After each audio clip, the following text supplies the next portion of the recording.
नमस्कार, अपना उत्तर प्रदेश देख रहे हैं आप और मैं हूं आपके साथ ज्योति। अमरोहा में बीजेपी ने जनसभा का आयोजन किया, जिसमें सीएम योगी आदित्यनाथ ने भी शिरकत की और जनसभा को संबोधित किया। सीएम ने इस दौरान क्या कुछ कहा है, सुनाते हैं आपको। और तकदीर को बदलने का काम किया है। देश के अंदर सुरक्षा का बेहतर माहौल दिया है। देश के अंदर विकास के बड़े बड़े कार्य किए हैं। गरीब कल्याणकारी योजनाओं की एक लंबी श्रृंखला दी है। बहनों और भाइयों, याद करिए 2014 के पहले देश के अंदर आतंकी वारदात होती थी, बम विस्फोट होते थे और सुरक्षा का वातावरण था, लोग भयभीत रहते थे। 2014 के बाद आतंकवाद को नियंत्रित किया गया और 2019 आते आते मोदी जी ने ऐसा कार्य किया कि आतंकवाद की जो जड़ थी, कश्मीर की धारा 370, उसी को समाप्त करके उखाड़ फेंक दिया गया और आज भारत में आतंकवाद का नेस्तनाबूद कर दिया गया। बहनों और भाइयों, अब तो कहीं पे जोर से पटाखे का धमाका होता है तो पाकिस्तान सफाई देता है कि नहीं हमारा हाथ नहीं है, क्योंकि पाकिस्तान को डर है अगर गलती से भी भारत के अंदर आतंकी घटना को अंजाम दिया और किसी निर्दोष नागरिक की जान गई तो लेने के देने पड़ जाएंगे। बहनों और भाइयों, बिनु भय होई न प्रीति, यही है आज देश का दुश्मन भी भारत की ताकत का एहसास कर रहा है। ये किसके कारण? ये किसके कारण? मोदी जी के कारण, कांग्रेस के कारण नहीं। कांग्रेस के समय में तो आतंकी वारदात चश्मा लगा करके ये लोग चुपचाप अनदेखी कर देते थे, कहते थे हम देख रहे हैं, देखेंगे। अनदेखी करते हुए भी कहते थे कि हम देख रहे हैं, देखेंगे, और आतंकी अपनी वारदात को आगे बढ़ाता था। और समाजवादी पार्टी तो उससे भी 2 कदम आगे बढ़ गई। इतनी बेशर्मी की इन्होंने, इतनी बेशर्मी की कि जिन लोगों ने अयोध्या में राम जन्मभूमि पर हमला किया था, जिन लोगों ने काशी में संकट मोचन मंदिर पर हमला किया था, उन आतंकवादियों के मुकदमों को समाजवादी पार्टी ने वापस लेने का दुस्साहस किया था। तो हम धन्यवाद देना चाहेंगे न्यायपालिका को कि इन्होंने समाजवादी पार्टी की इस मंशा को पूरा नहीं होने दिया। और उस समय कोर्ट ने तीखी टिप्पणी की थी समाजवादी पार्टी पर, समाजवादी पार्टी की सरकार पर, कहा था आप आतंकवादियों के मुकदमे वापस ले रहे हो और कल बड़ी बेशर्मी के साथ इन्हें पद्म पुरस्कार से नवाज करके देश की जनता की सुरक्षा के साथ खिलवाड़ करोगे, ये नहीं होने देगी न्यायपालिका। बहनों और भाइयों, ये लोग देश की सुरक्षा की क्या बात करेंगे? कौन सी सुरक्षा की लोग बात करना चाहते हैं? और यही बात विकास की मैं करना चाहता हूं। बहनों और भाइयों, हाईवे कैसे बनने चाहिए, अमरोहा से ज्यादा कौन जान सकता है? अमरोहा से दिल्ली की दूरी है मात्र 165 किलोमीटर और 14 के पहले 165 किलोमीटर की दूरी को तय करने में लगते थे 5 घंटे।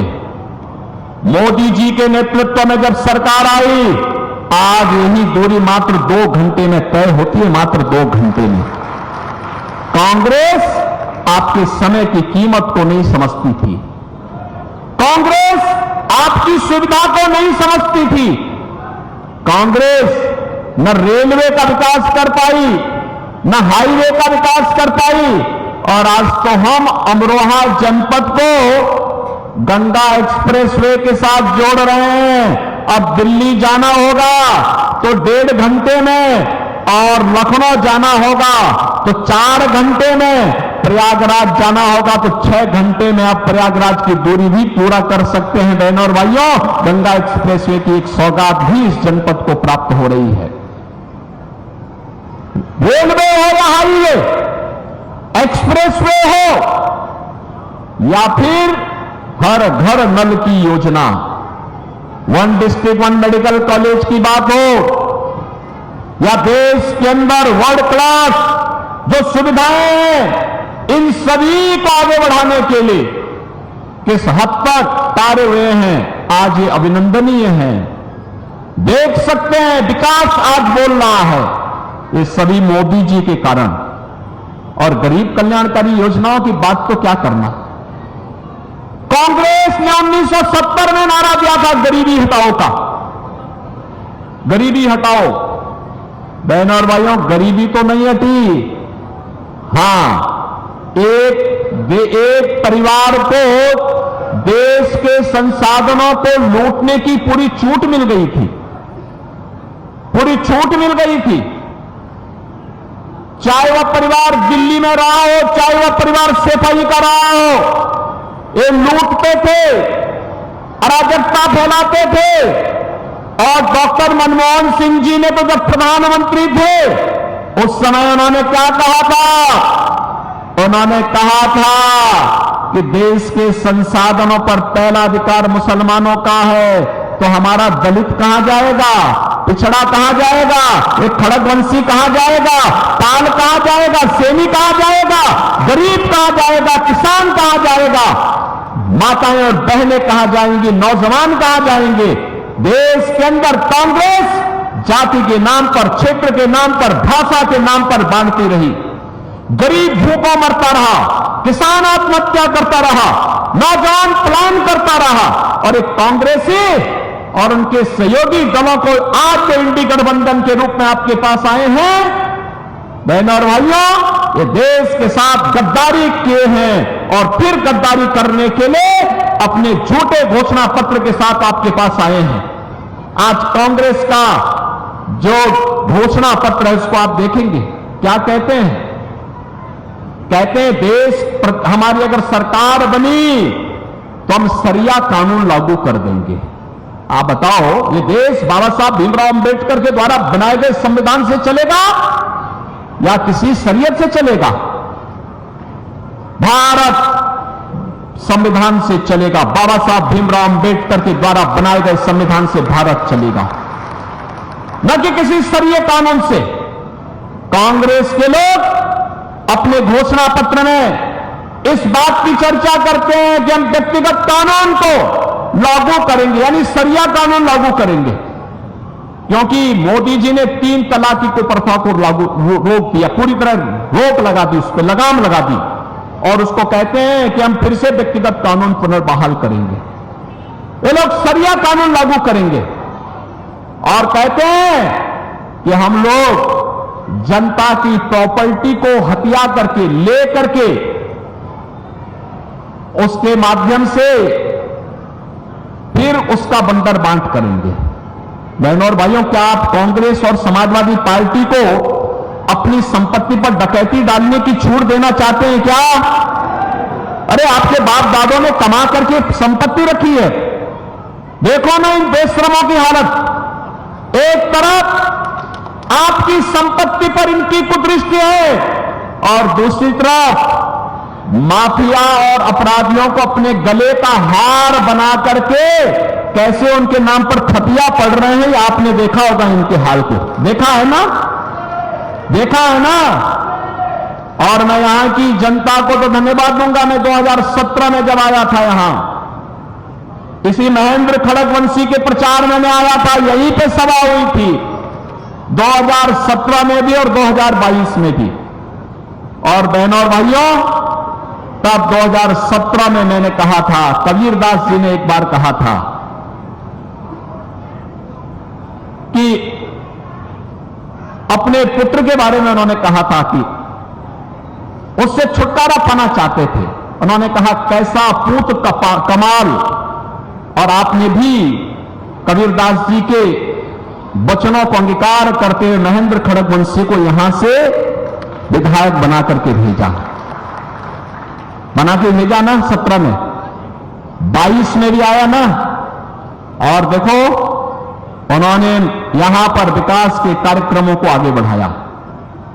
विकास के कार्यक्रम आश्रम पद्धति का विद्यालय हो, चीनी मिल के विस्तारीकरण का हो, और भी यहां के अन्य कार्यक्रमों को, विकास के कार्यक्रमों को लेकर के चल करके जो सपना कभी स्वर्गीय बाबू कल्याण सिंह जी का था, उस सपने को साकार करने के लिए महेंद्र खड़गवंशी चौधरी कंवर सिंह तंवर के साथ मिलकर के लगातार प्रयास करते रहे।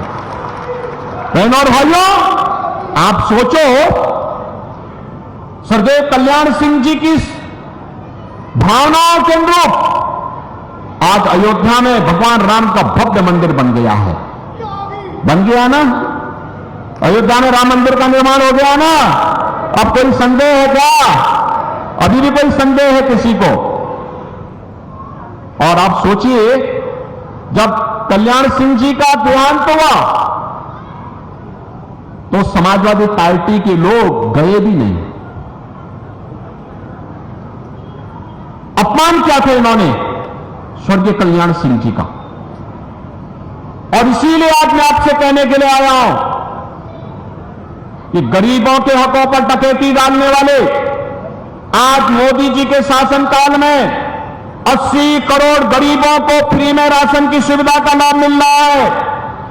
क्या किसी का चेहरा देख करके राशन दिया जा रहा है? गरीब, दलित, वंचित, अति पिछड़ा, हर जाति का गरीब जो भी होगा उसको राशन मिल रहा है। और जो बचे होंगे उनके भी फॉर्म भरे जा रहे हैं। कहा जा रहा है इसके बाद 100% सैचुरेशन की तरफ हम लोग चलेंगे। सैचुरेशन के लक्ष्य को पूरा करने के लिए जो वंचित होगा सबको मिलेगा। 60 करोड़ गरीबों को 5 लाख रुपए की आयुष्मान भारत की सुविधा। और अब तो हमने ये भी व्यवस्था की है कि जिसके पास आयुष्मान भारत का कार्ड नहीं बन पाया, मेरे पास मेरा कोई विधायक, कोई पदाधिकारी या पीड़ित भी पत्र लिख देता है तो मैं उसके जनधन अकाउंट में सीधे लखनऊ से पैसा भेज देता हूं कि भाई उपचार करा लो, कोई समस्या नहीं, सरकार उनकी है। बहनों और भाइयों, मोदी जी ने 50 करोड़ गरीब परिवारों के जनधन अकाउंट खोल दिए। क्या कर रही थी कांग्रेस 60-65 वर्षों तक? समाजवादी पार्टी की 4-4 बार सरकार थी, क्या कर रहे थे लोग? मोदी जी ने 12 करोड़ परिवारों के घर में शौचालय बना दिए। 10 करोड़ गरीब महिलाओं को, 10 करोड़ परिवारों को रसोई गैस का फ्री में कनेक्शन उपलब्ध करवा दिया। 12 करोड़ गरीबों के घर में शौचालय बना दिए गए। 4 करोड़ गरीबों के मकान बनाए गए और कहा है अभी 3 करोड़ और लोगों को मकान देंगे। 3 करोड़ अगले 5 वर्ष में 3 करोड़ अन्य लोगों को। 3 करोड़ का मतलब 300 लाख। बहनों और भाइयों, यानी हर व्यक्ति अभी से मकान पाने के लिए जो वंचित रह गया उसको भी मकान मिलेगा। इसका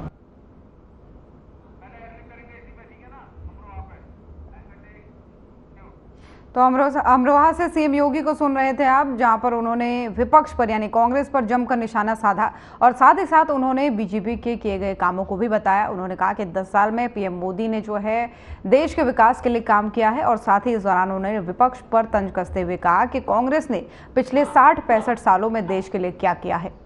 और अब आपको सीधा लिए चलेंगे मेरठ, जहाँ पर सीएम योगी ने रोड शो किया है।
तो मेरठ से सीएम योगी की रोड शो की तस्वीरें आप देख रहे थे, जहां पर आप देख सकते थे लाखों की संख्या में लोग जुटे हैं, बीजेपी कार्यकर्ता जुटे बीजेपी के समर्थन में, और यहां पर लोकसभा चुनाव का प्रचार प्रसार वो कर रहे थे।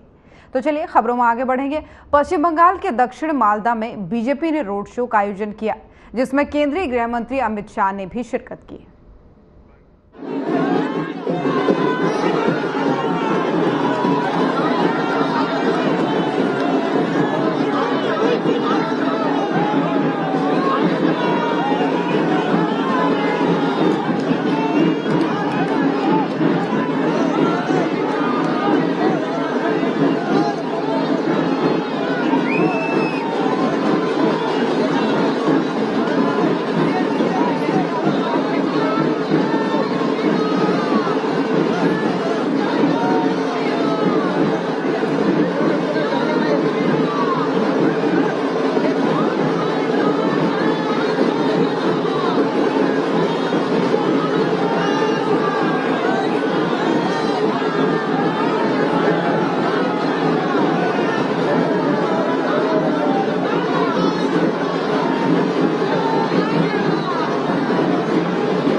तो पश्चिम बंगाल के दक्षिण मालदा से बीजेपी का रोड शो देख रहे थे आप। बुलेटिन में फिलहाल इतना ही। नमस्कार।